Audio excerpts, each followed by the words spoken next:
Millionaire lied about a business trip. He took the mistress while his pregnant wife stayed home.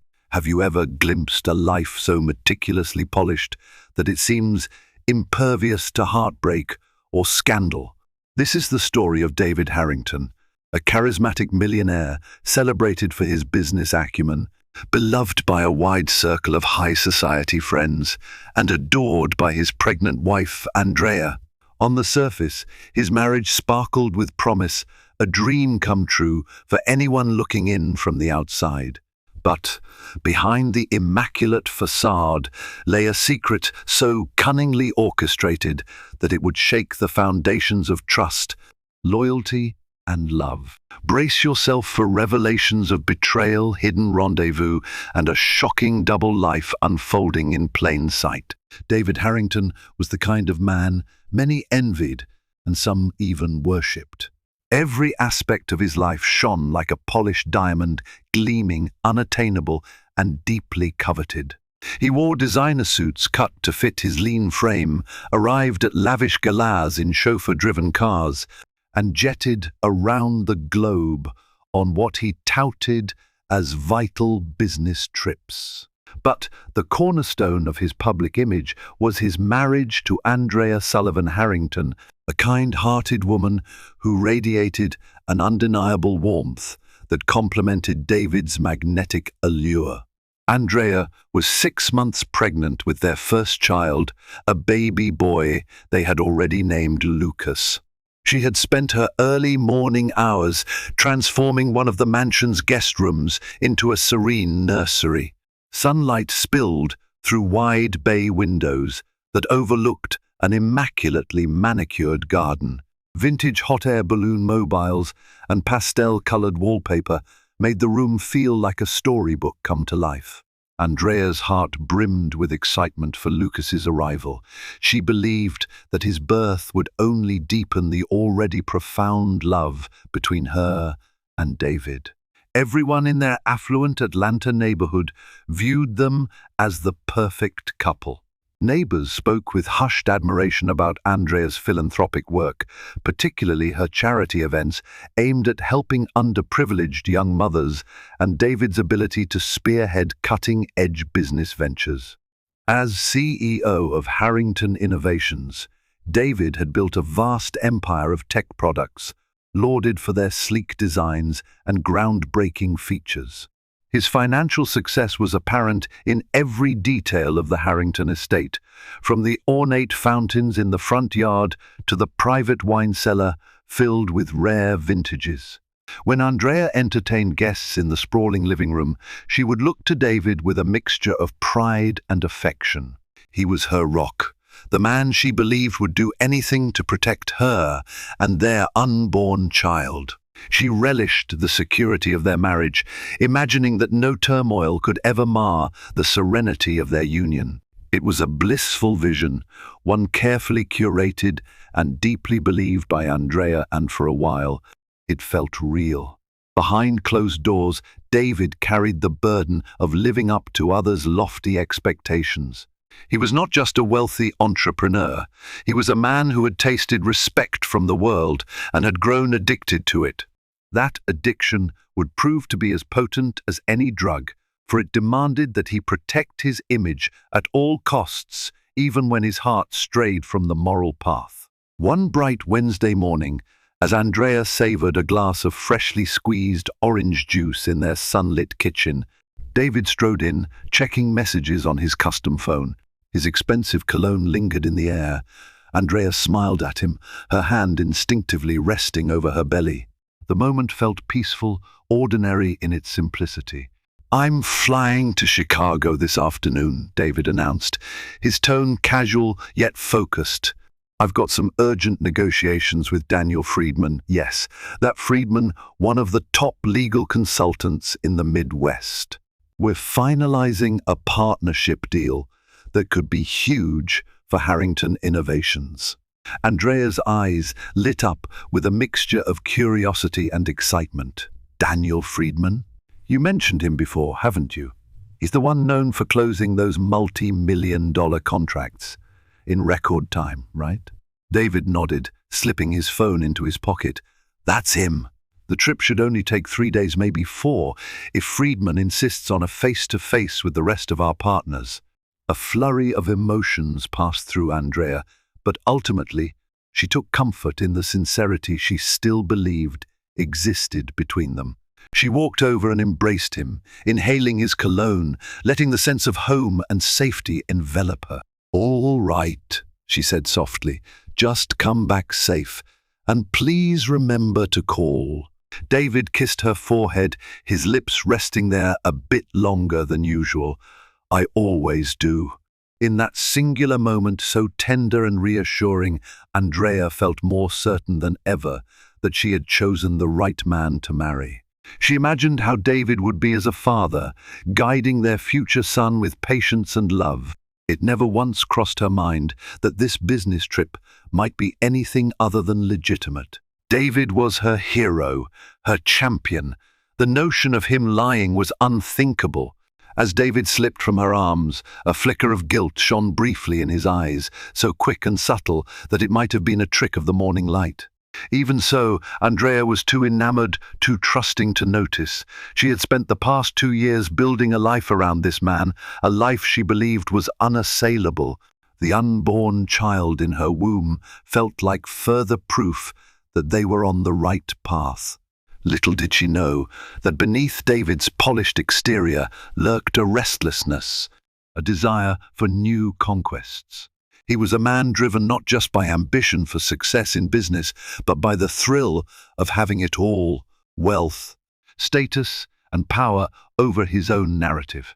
What Andrea saw as devotion might have been love once, but it had shifted into something else, a compulsion to maintain an ideal image while indulging hidden temptations. As David stepped out of the house, a car waited in the circular driveway to whisk him away to the airport. Andrea watched from the window, placing her hand gently against the glass, a smile on her lips. From a distance, one might believe she was waving goodbye to her doting husband, who was off to conquer the business world. She was waving farewell to something else as well, the final moments of her naivete, of her unwavering faith that her marriage was bulletproof. In less than 12 hours, David Harrington would be checked into an opulent 5-star suite. But he would not be alone. Andrea sat in the nursery, smoothing her hand over the soft plush rug. Warm afternoon light illuminated the pastel walls as she hummed a lullaby she'd recently learned. In these moments of solitude, she often allowed her mind to drift, imagining the future with Lucas in her arms. While she had always been determined to maintain her independence, starting her own non-profit organization had been a dream. She also realized that being a mother would reshape her life in ways she could barely grasp. Yet she welcomed that change with open arms, confident she had a partner who would stand by her through every challenge. By late afternoon, she began to anticipate David's usual check-in. He had promised to call once he landed. Hours passed, and her phone remained silent. She told herself it was nothing that flights could be delayed or urgent meetings could pop up. After all, he was David Harrington, a man constantly juggling calls, negotiations, and events. Still, a small pit formed in her stomach. She had never felt anxious about his business trips before, but pregnancy had shifted her perspective in subtle ways. The more the hours ticked by without a word, the larger that pit grew. It wasn't a searing alarm, more like the faint whisper of doubt. She tried to quiet it by occupying herself. She tidied up the living room, reorganized kitchen cabinets, and flipped through an old family photo album. Nothing helped. Finally, around 10 that night, her phone vibrated. She scrambled to read the message. "David, sorry honey, landed late, meetings all day, exhausted. Call you in the morning. Love you." It was short, but comforting enough. Andrea exhaled, her shoulders relaxing. Still, an uneasiness lingered like a shadow that refused to fade entirely. She responded with a sweet message about missing him already, adding a warm goodnight. That night, sleep eluded her as she tossed and turned, uncharacteristically troubled by her husband's absence. While Andrea fought off the stirrings of anxiety at home, David was settling into his real itinerary. Rather than Chicago, he had booked a private suite in a lush, tropical resort on Grand Cayman. As he stepped onto the balcony of his lavish oceanfront room, an equally lavish figure emerged behind him, a woman named Carmen Delgado. Statuesque, with dark, cascading hair and confident poise, Carmen had met David 8 months prior at a tech conference in Miami. She was a venture capitalist with ambitions as towering as his own, and the chemistry between them had been instantaneous. They connected on many levels that first evening in Miami, both enthralled by risk-taking, adrenaline spikes, and the power plays of big business. Their mutual attraction sparked like a flame meeting dry tinder. David's fascination with Carmen was different from his love for Andrea. With Andrea, he felt a sense of belonging and comfort. With Carmen, he felt a rush of danger and uncharted excitement. Standing together on the balcony under the moonlight, the pair clinked champagne glasses. The hush of the ocean waves offered a soundtrack to their clandestine affair. Carmen wore a sleek black dress that caught the moon's glow in its delicate fabric. In David's presence, her tone was flirtatious, her smile loaded with suggestion. Carmen sipped her champagne, then stared out at the dark expanse of water. "You're sure your wife doesn't suspect anything?" she asked. David hesitated, a flicker of conscience piercing his bravado. He shrugged it off. "Andrea trusts me. She's pregnant and thinks I'm in Chicago finalizing a deal. Don't worry." Carmen arched an eyebrow. "You're willing to lie to a pregnant woman? Your pregnant wife, no less?" David tried to muster a grin. "It's complicated, Carmen. It's not like I don't care about Andrea, of course I do. But this, what we have, it's something else entirely." Carmen stepped closer to him. The soft ocean breeze ruffled her hair. "You're playing with fire, David." He downed the rest of his champagne in one gulp. The guilt gnawed at him, but the thrill was stronger. "I know, but it's worth it." His voice softened as he leaned in, pressing his forehead gently against hers. "At least for now." Back in Atlanta, Andrea awakened at dawn the next day, still plagued by the same uneasy feeling. She placated herself by planning tasks to accomplish, from scheduling charity meetings to reorganizing the closet in the guest bedroom. Around mid-morning, she noticed something unusual in David's study. Sitting on his large mahogany desk was a file marked Chicago Trip Agenda. Curiosity nudged her to peek inside. She reasoned it was only to reassure herself that everything was in order for David's meeting with Daniel Friedman, some basic insight into his work schedule. Inside, she found neatly printed documents, hotel reservations, meeting times, Friedman's contact details. The precision was classic David. Yet a glaring inconsistency caught her eye. The hotel check-in date was scheduled for next month, not this week. Confusion swirled. The phone number listed for Friedman's office was a standard office line, not the direct cell David usually used. Had David made some last-minute changes? Perhaps Friedman had rescheduled, prompting them to move the entire trip earlier? Andrea reasoned that David might have just printed these documents in preparation, not specifically for this week. Or maybe he carried the updated information with him, and this was an older version. Still, the discrepancy lingered in her mind, refusing to be dismissed. A subtle dread tightened around her chest. By evening, Andrea felt compelled to message Friedman's office herself. She hated the notion of intruding on David's business matters, but she told herself it was just a quick check. Maybe Friedman's assistant would confirm the new schedule, quelling her worries. She found the official office email in David's file and composed a brief note explaining she was just verifying the correct contact information, nothing more. Within the hour, she received a reply from Friedman's receptionist. Subject, contact verification message. "Hello, Miss S. Harrington. Thank you for reaching out, Mr. Friedman is currently in South Africa for an extended seminar and won't return to Chicago until next month. If you have any additional questions, please let us know. Andrea reread the email 3 times, her heart pounding.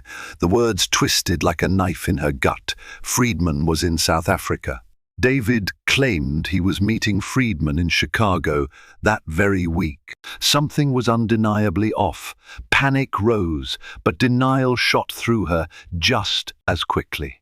Could David have been meeting Friedman's associates in Chicago? Was Friedman's assistant simply unaware of an unscheduled, urgent negotiation? There had to be a logical explanation. David wouldn't lie, would he? More importantly, why would he do so at a time when they were on the brink of welcoming their first child into the world? Despite her attempts to rationalize, a tempest of emotions stirred within Andrea. She tried calling David, but the calls went straight to voicemail. An automated text stated that he was in a meeting.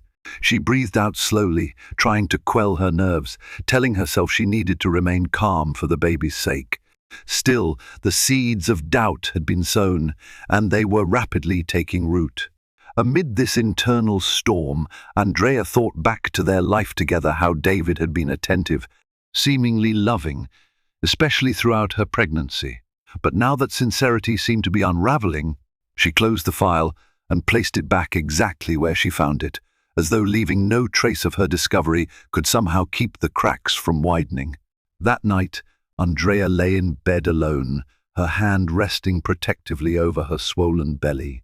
She stared into the darkness, uncertain whether her life was about to change forever or if she was simply letting suspicion cloud her judgment. Yet deep in her heart, she knew something critical had shifted. It was as though she was standing on the edge of a precipice, the truth looming below in a chasm she could scarcely bear to face. David had orchestrated his getaway with almost military precision. He used a private booking service under a shell corporation's name, one of many he maintained for tax advantages. In reality, it provided the perfect screen for indulging in a vacation that he called business to everyone else, especially his trusting wife. On the second day in Grand Cayman, David and Carmen ventured off the resort's premises to explore the island. They rented a luxury convertible and drove along scenic coastal highways where turquoise waters sparkled under the Caribbean sun. Carmen leaned back in her seat, letting the warm breeze tousle her hair, occasionally glancing at David with a satisfied smile. "I still can't believe you pulled this off," she said. A note of admiration mingled with disbelief. "Lying to your entire company, your pregnant wife, just to be here with me." David gave a low chuckle. "You're worth it. Besides, it's not like this is the first time I've done something like this." His words were a slip, a half-confession that he'd walked this line before. He quickly covered it with a flirtatious grin and reached for Carmen's hand. "I don't regret being here for a second." They arrived at a secluded beach, parking the convertible in a hidden alcove. White sands spread before them, merging seamlessly with clear azure waves. Few tourists ventured to this remote spot, making it an idyllic haven for privacy. Carmen spread out a beach towel, and for a moment the tensions of David's double life melted away. He watched her with a blend of hunger and admiration, reveling in the unrestrained passion they shared. But their idyllic retreat was soon interrupted by a phone call. David's phone buzzed, showing Andrea's picture on the screen. The sight of her familiar smile, soft eyes glowing with love, hit him like a jolt of static. Carmen paused, noticing the sudden stiffness in his posture. "She's calling, isn't she?" she said, her tone devoid of surprise. "Maybe you should answer. Maintain that illusion of yours." David walked a few steps away, pressing the phone to his ear. "Andrea," he greeted, forcing a cheerful note. "David." Andrea's voice carried both relief and tension. "I've been trying to reach you. Is everything all right? Why didn't you call last night?" He let out a carefully orchestrated sigh. "I'm so sorry, sweetheart. Things have been hectic. The negotiations are more complicated than I expected. Friedman's associates are driving a hard bargain. It's been late nights and early mornings." Andrea paused. David could almost hear her mind racing on the other end, grappling with the contradictions. "When do you think you'll be back?" she asked quietly. "You said 3 or 4 days, right?" David glanced at Carmen, who was now sprawled on the towel, eyeing him with a mixture of curiosity and impatience. Maybe an extra day or 2. I'll let you know when everything's finalized." There was a brief silence before Andrea spoke again. "I see. Just please keep me updated, okay? I worry about you, and I miss you. Lucas misses you too." Her mention of the baby tugged at David's conscience. A flicker of genuine remorse flashed through him. "I miss you as well," he said, and he meant it in his own twisted way. He ended the call and strolled back to Carmen, who raised an eyebrow. "Crisis averted?" she teased, although a hint of judgment lay behind her eyes. David tried to smile, but the conversation with Andrea had rattled him. "She doesn't suspect anything. Just worried about me." Carmen mused, propping herself on one elbow. "Maybe you should consider how long you can keep this up. Eventually, something has to give, David." He dropped onto the towel beside her.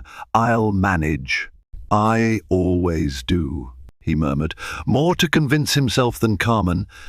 Meanwhile, Andrea felt unsettled after their call. She knew David well enough to detect the faintest quiver in his voice, a subtle sign that he was not at ease. Unsure whether she was being paranoid or intuitive, she decided to confide in her cousin, Emily Townsend, who lived a few blocks away. Emily was one of the few people Andrea trusted implicitly, someone who could offer a clearer perspective. Within the hour, Andrea was knocking on Emily's door. Emily opened it, her dark curls bouncing as she welcomed her cousin with a warm hug. Immediately sensing Andrea's distress, she ushered her inside and set up 2 steaming cups of chamomile tea in the cozy living room. "It's David," Andrea began, wringing her hands nervously. "He left for Chicago, or so he said, but Friedman's assistant emailed me back he's out of the country. And the reservations I found in David's office don't match this week's dates at all." Emily's eyes widened. "That doesn't make sense," she said gently. "Have you confronted David?" Andrea shook her head. "Not yet. He told me everything was fine. He was in meetings. But I can't ignore the facts, can I? I hate how it makes me feel, like I'm snooping or accusing him of something awful. But something's wrong." Emily rested a reassuring hand on Andrea's shoulder. "Andrea, you need to trust your instincts. If you feel like something is off, you can't just sit on it. You two are married, expecting a child. Honesty is fundamental." Tears pricked the corners of Andrea's eyes. She'd never been a woman prone to jealousy or baseless suspicion. "I'm scared of what I might find," she admitted in a hushed voice. "I love David. He's been so good to me. But what if he's lying? Or worse?" Emily pulled her into a supportive embrace. "You're stronger than you think. Whatever the truth is, you'll handle it. Just promise me you'll talk to him. Demand an explanation." Andrea nodded slowly, the weight of the conversation sinking in. A swirl of conflicting emotions overwhelmed her: fear, anger, sadness, yet also a flicker of resolve. She knew Emily was right.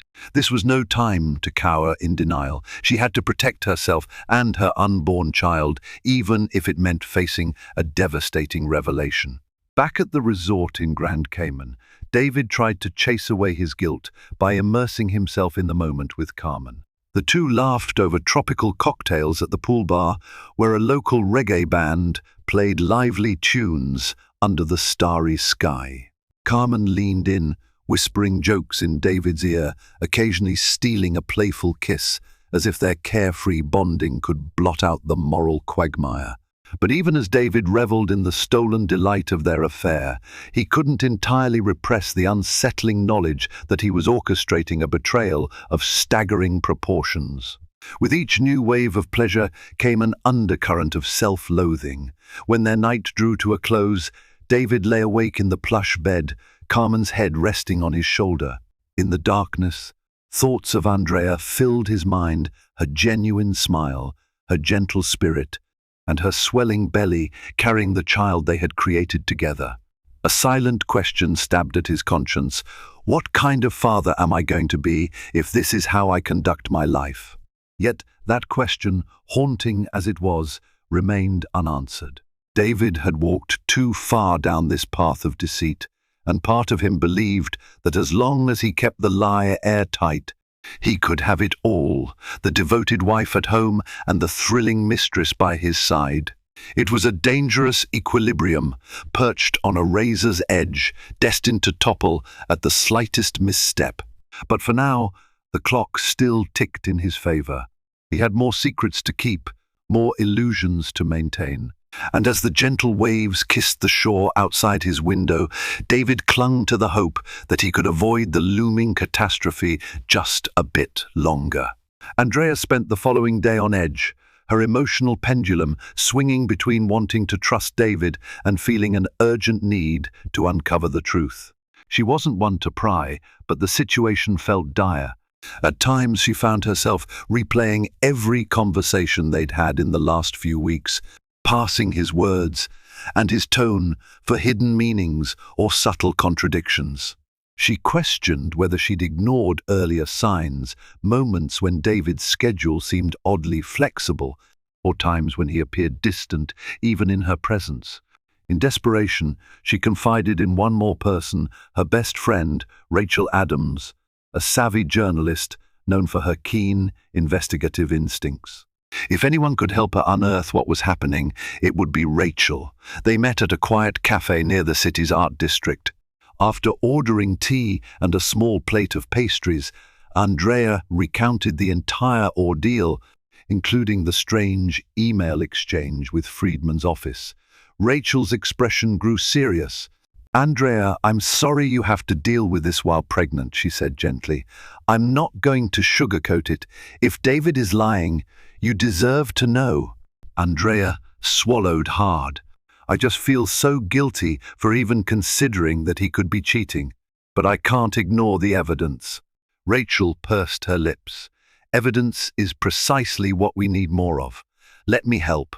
If David used any typical corporate channels to arrange this so-called business trip, I might have ways of verifying details. Flight records, hotel bookings, there's a paper trail for just about everything. I've got some sources who owe me favors." At first, Andrea hesitated, torn about crossing the line from suspicion to outright investigation. But the pang of betrayal she already felt compelled her forward. "All right," she whispered, resolving to follow this path of truth, no matter how painful. That afternoon, Rachel worked her connections, making discreet inquiries about flights under David's name, Harrington Innovations, or any affiliates. She also probed the booking records of major Chicago hotels. By evening, she had some preliminary results. None of the data indicated that David had flown to Chicago or reserved any accommodations there over the past few days. Instead, a private flight had been booked to the Cayman Islands, a reservation made under a shell corporation that had connections to Harrington Innovations.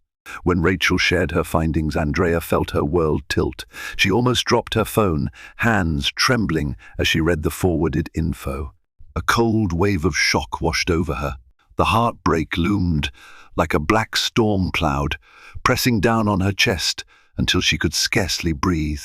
It was proof that David had not only deceived her, but had gone to great lengths to cover his tracks. Still, Andrea wasn't prepared to rush into anger.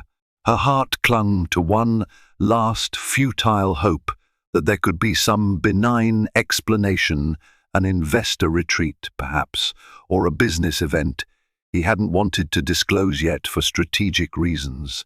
But the simplest explanation was heartbreakingly clear. David had lied, Late that night, Andrea tried calling David repeatedly. Again, the calls went straight to voicemail. She sent him texts urging him to get in touch. Hours passed with no response. Sleep was impossible, so she paced through the quiet house, the floors creaking under her bare feet. Shadows draped the hallways, haunting in their silent gloom. Eventually, her exhaustion forced her to lie down in bed. She placed her hand on her belly, feeling the gentle flutter of Lucas moving. The innocent spark of new life contrasted painfully with the deception swirling around her.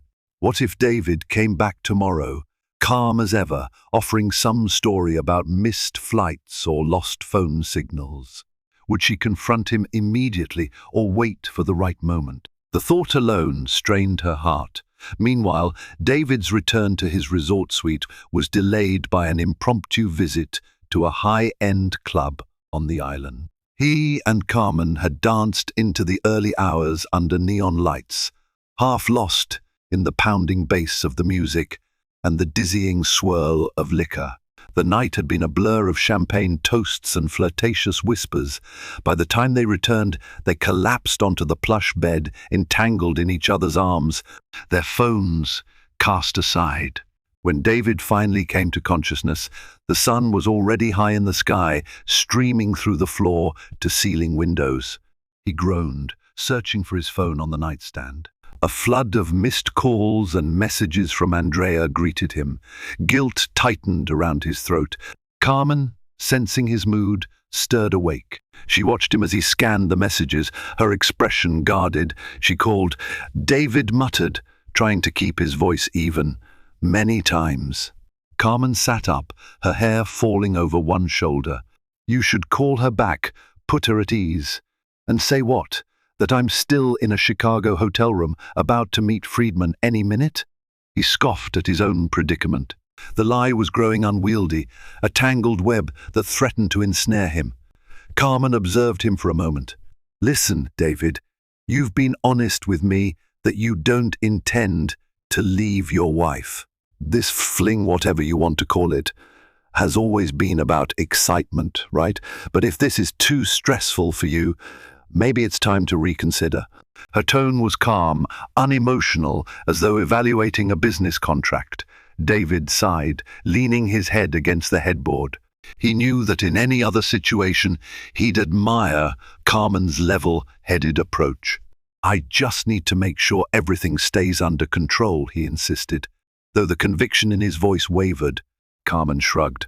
That's your call. But from where I'm standing, you seem close to losing that control. David said nothing.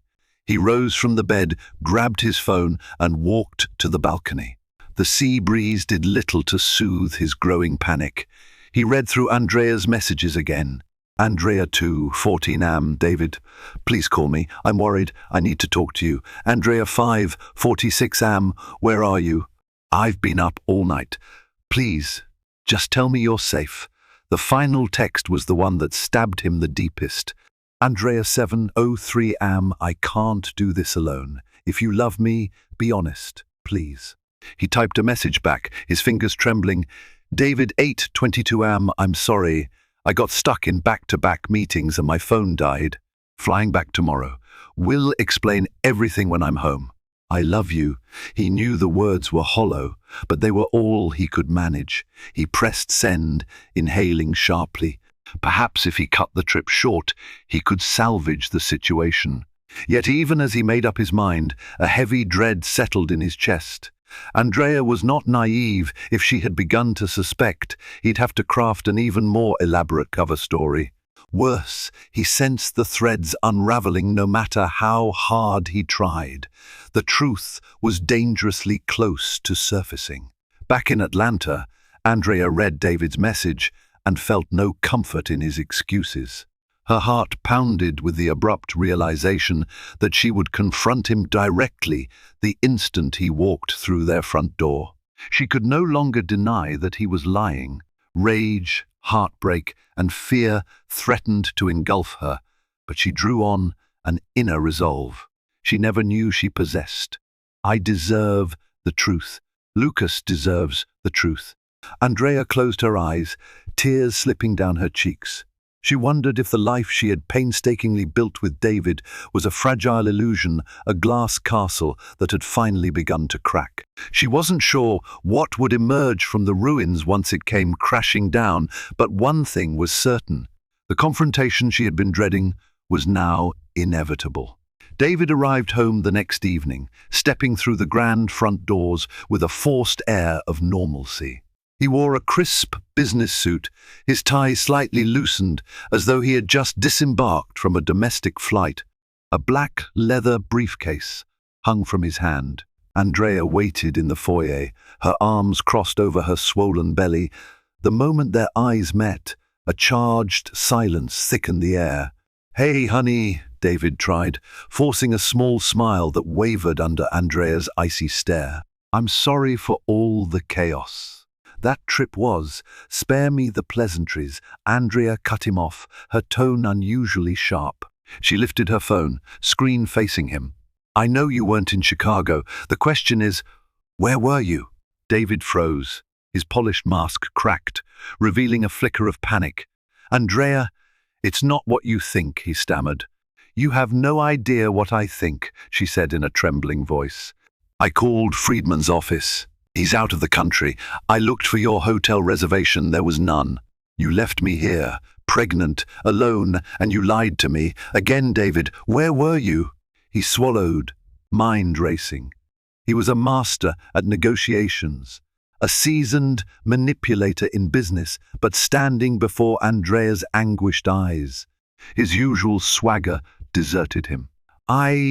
There's a client I've been courting in the Cayman Islands," he lied, stumbling over his own words. "It was last minute. Hush, hush. I didn't want to raise any eyebrows, so I said Chicago. Friedman was just a cover. I didn't mean to hurt you, Andrea, but the deal was delicate." The vein in Andrea's temple pulsed. "A deal so delicate you had to lie to your wife. What about me? Did you consider how this stress might affect our baby?" Her voice broke and tears pooled in her eyes. Seeing her tears, David stepped closer. "Andrea, look at me," he pleaded, gently touching her arm. "I never wanted to cause you distress. I know I messed up, but it was only for business." She flinched away from his touch. "Stop lying!" She trembled, feeling a dizzying concoction of grief and fury. "Rachel found the flight details, David. You booked a private plane under a shell corporation. Why do that if this was legitimate? Who were you with?" David's composure faltered. His mind churned, searching desperately for a plausible explanation. He felt cornered, suffocating under Andrea's unflinching gaze. He took a step back, clutching the handle of his briefcase as though it might anchor him.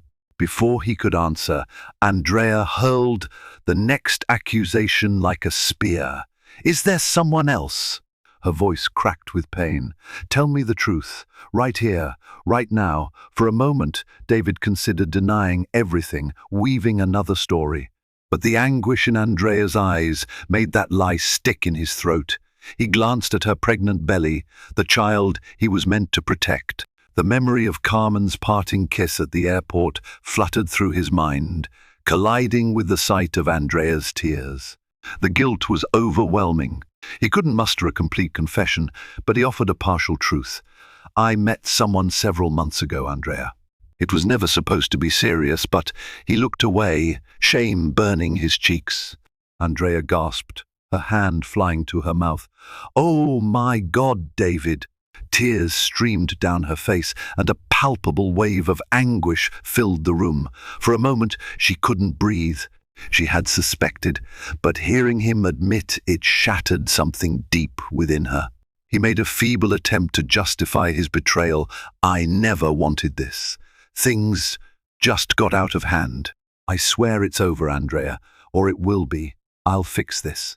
She stared at him through tear-blurred eyes, her heart pounding so loudly she thought it would burst. Anger surged, momentarily overpowering her heartbreak. "Fix it? How do you fix cheating on your pregnant wife?" He ran a hand through his hair, pacing in agitation. "I love you," he insisted, though his voice rang hollow. It was just a distraction, a stupid mistake. I can end it right now. She means nothing to me. Andrea's lips trembled with rage. She means nothing, yet you flew to a tropical paradise with her while I sat here pregnant, planning our life? You risked our marriage for nothing? You don't even have the decency to tell me her name? His silence spoke volumes, confirming he could not or would not offer the respect of honesty. That moment was the final straw. Andrea inhaled sharply, stepping back. "Get out," she said quietly, her voice void of emotion. David blinked in disbelief. "What? Get out of this house. I can't even look at you right now," he began to protest, a swirl of desperation on his face. "Andrea, please, just let me—" "No!" she yelled, startling herself with her own ferocity. "We're done here, David. I need you to leave." David's jaw tightened. The ramifications of his actions were finally sinking in, and terror flickered in his eyes.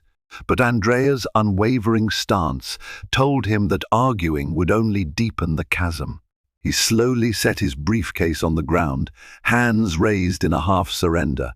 "I'll go," he conceded, "but I'm not giving up on us." Andrea said nothing, her gaze fixed on the floor. The second David left, the echo of the door slamming reverberated through the cavernous foyer, leaving behind a heavy silence. Andrea sank to her knees, pressing her hands against her belly as if to shield Lucas from the devastation wreaking havoc on her life. Tears flowed freely, and though her heart ached with unimaginable pain, a fierce determination sparked within her. She had to protect her child from the storm that David had brought into their world, no matter what it took. In the aftermath of David's departure, Andrea was consumed by heartbreak and confusion. The house felt too large, too empty, its echoing corridors a stark reminder that her husband had chosen another woman over the sanctity of their marriage. To keep herself from spiraling into despair, she refocused her energy on preparing for Lucas's birth. She scheduled an appointment with her obstetrician, Dr. Jonathan Spellman, who had been monitoring her pregnancy closely. During the appointment, Dr. Spellman noticed Andrea's tense demeanor. "Stress can affect both you and the baby," he said gently as he measured her blood pressure. "Is everything all right at home?" Andrea forced a brave smile that didn't reach her eyes. "Things are complicated," she admitted.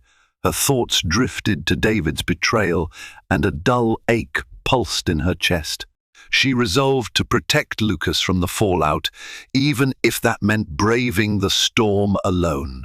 Meanwhile, David checked into a luxury penthouse suite downtown, a place he often used for corporate guests. The following morning, Carmen called, expecting an update on the post-vacation chaos.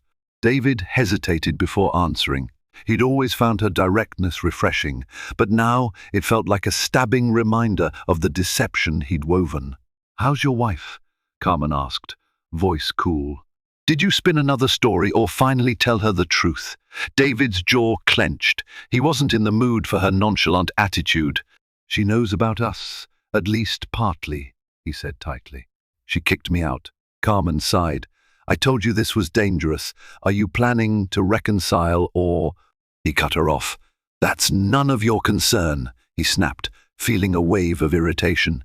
Carmen might have been his co-conspirator, but she hadn't promised him loyalty or compassion. This, whatever we had, it's over, Carmen. The first need to salvage my marriage. There was a pause on the line before Carmen responded, her tone now edged with resentment. "So I was just a phase for you, right? A bit of fun on the side?" David pinched the bridge of his nose. He knew this conversation would be messy, but there was no avoiding it. "Let's not pretend you wanted a future with me," he retorted, voice low. "It was mutual excitement. Now it's run its course." Carmen gave a short, humorless laugh. "Fine, David. Don't worry, I won't chase you down or anything. Just remember you're the one who risked everything first." The call ended abruptly, leaving David with a mixture of anger and regret. As the days passed, Andrea maintained minimal contact with David. He texted her daily, begging for a chance to speak in person, but she ignored most of his messages. Instead, she turned to her cousin Emily and her friend Rachel for comfort. Their supportive words and protective presence fortified her resolve. Rumors about David's separation from Andrea began circulating in their affluent social circle. Whispers abounded at charity functions about the suspicious timing of David's so-called business trip. The humiliation of public scrutiny only deepened Andrea's emotional wounds. Even if some people remained discreet, she knew the rumor mill churned mercilessly behind her back. One afternoon, the doorbell rang unexpectedly. Andrea opened the door to find David standing there, holding a small bouquet of white lilies, her favorite flowers. His eyes betrayed both remorse and desperation. She contemplated slamming the door in his face, but the part of her that had loved him deeply still yearned for answers. With a resigned sigh, she stepped aside to let him in. He placed the lilies on the foyer table, glancing around the house as though seeing it for the first time without the safety of belonging there. "Andrea," he began, voice shaky, "I'm so sorry for what I've done. I swear I'll do anything to fix this." Her arms were crossed tightly. "David, I'm carrying our son. You made vows to me." Was it all meaningless? He flinched. "It wasn't meaningless.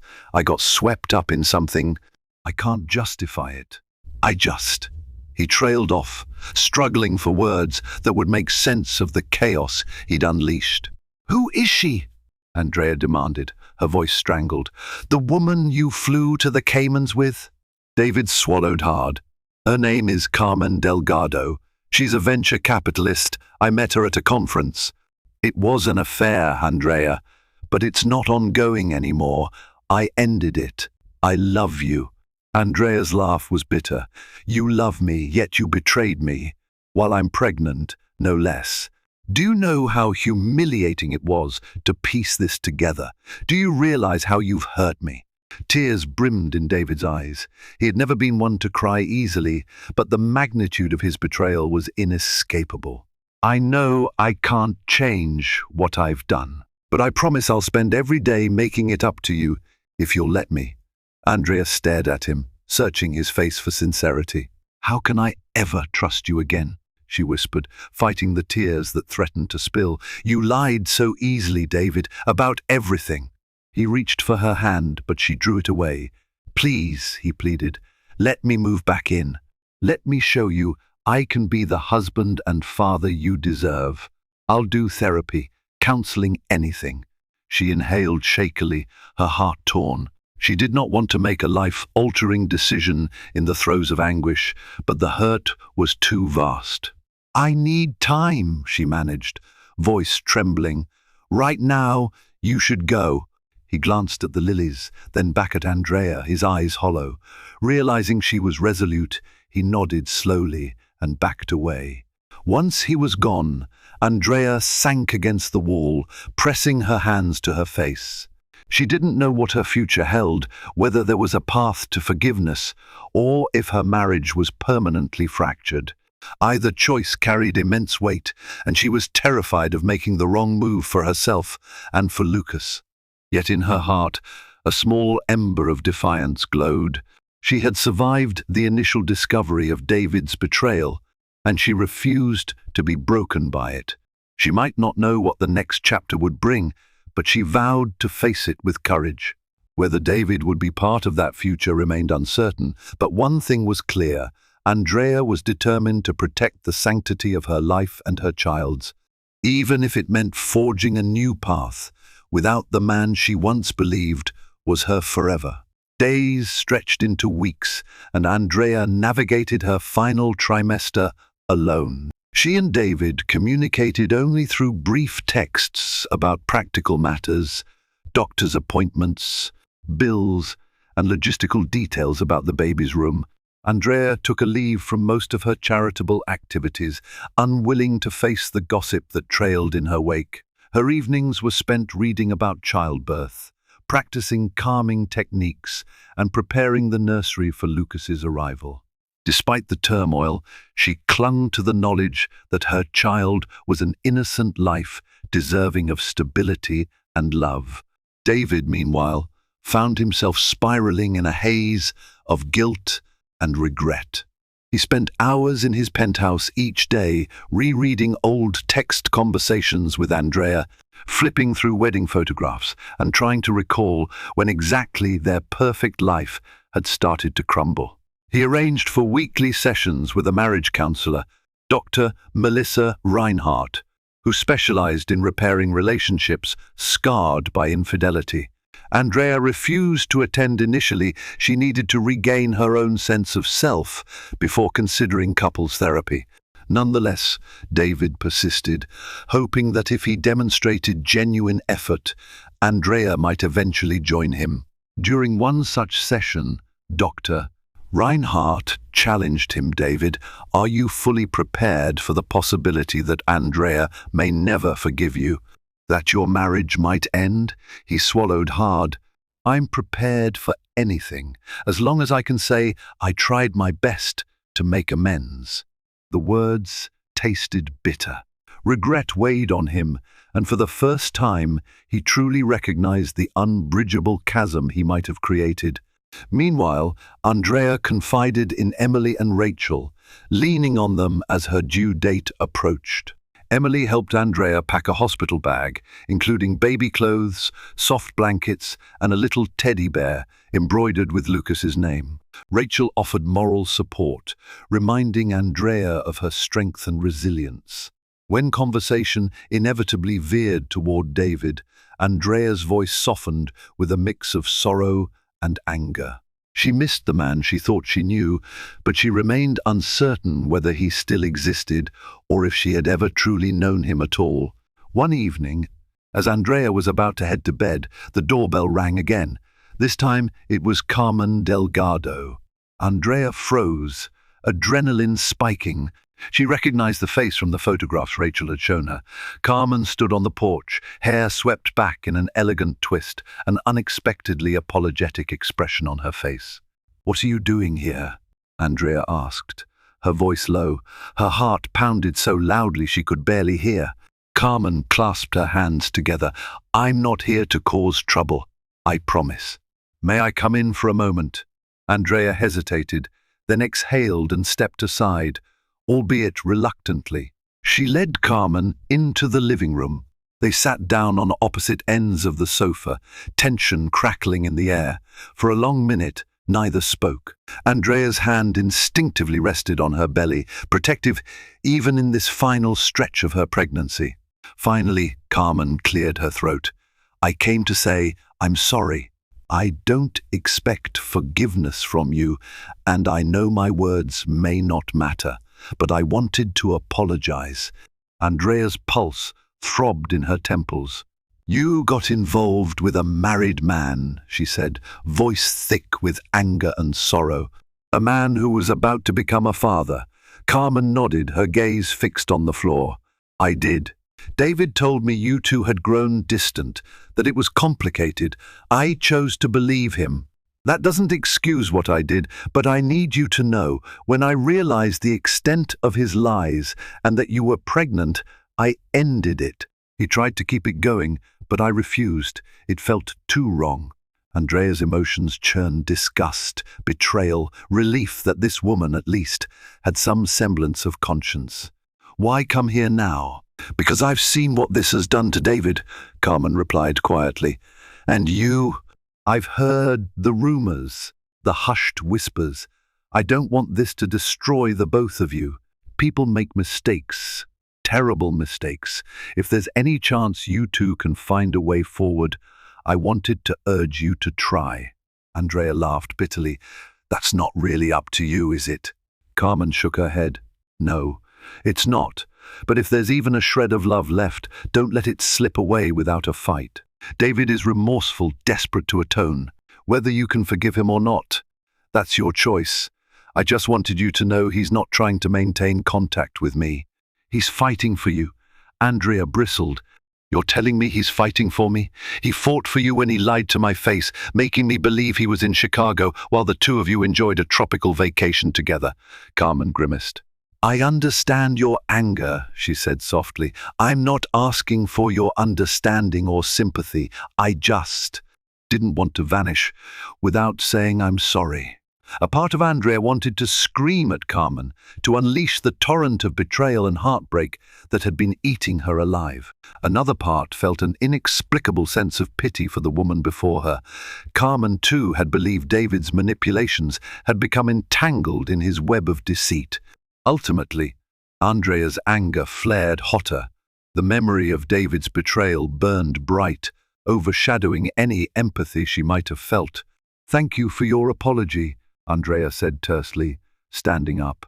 "But this doesn't change anything between David and me." Carmen rose as well, nodding. "I didn't expect it to." She paused, lingering at the threshold. "For what it's worth, I hope your baby is born healthy and strong, and I hope you find the peace you deserve." Andrea offered no reply. She opened the door, and Carmen slipped out into the night. As soon as the door clicked shut, Andrea's composure dissolved. She sank onto the sofa, her hands shaking. The last thing she needed was an emotional ambush from the woman who had upended her marriage. And yet, a small voice in the back of her mind whispered that maybe Carmen's visit was a sign that David's regret might be genuine. But Andrea refused to let that voice persuade her too easily. Trust, once broken, was not so easily repaired. She would need more than an apology from Carmen, more than David's pleas and tears, to rebuild the foundation that had cracked under their betrayal. For now, all she could do was brace herself for the birth of her child and the seismic shift that would follow. Under a hazy dawn sky, Andrea went into labor. She didn't call David at first, unsure she wanted him there after everything he'd done. But as contractions intensified, she relented. When David rushed into the birthing suite, he looked disheveled and terrified, yet determined not to abandon her or their child. Despite her pain and anger, Andrea allowed him to stay. After hours of labor, Lucas arrived, his piercing cries splitting the air. Joy flooded Andrea's heart as the doctor placed the tiny baby in her arms. David, trembling and tearful, stood beside her, momentarily united by wonder at their newborn son. Still, Andrea's sorrow lingered, a reminder that this man had shattered her trust. They returned home separately. Andrea had Emily drive her, refusing to concede too much to David. Over the ensuing weeks, David tried to prove himself, cooking, cleaning, and caring for Lucas so Andrea could rest. Though she tolerated his help, an emotional gulf remained between them. Eventually, they sought counseling with Dr. Reinhardt. For Andrea, it was a chance to voice her heartbreak in a safe setting. For David, it was a grueling confrontation with his own guilt. He revealed the insecurities that drove him to risk everything, vowing to change. Andrea, exhausted yet resolute, agreed to keep trying, if only for Lucas's sake. Rebuilding trust, however, felt like trudging uphill in a storm. Months later, they marked Lucas's first birthday with a small gathering at the mansion. Surrounded by loved ones, Andrea and David stood side by side as they placed a tiny party hat on their son.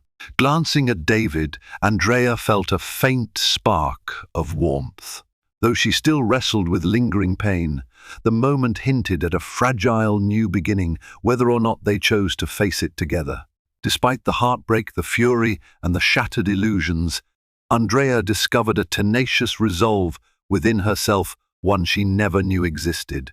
David's betrayal tested every boundary of her faith in love, but it also laid bare her own strength, her capacity for motherhood, and the possibility of finding a new path forward, whether by David's side or on her own. Real life rarely offers neat endings, and Andrea's journey continues, filled with tentative steps toward understanding, forgiveness, or perhaps the courage to let go entirely.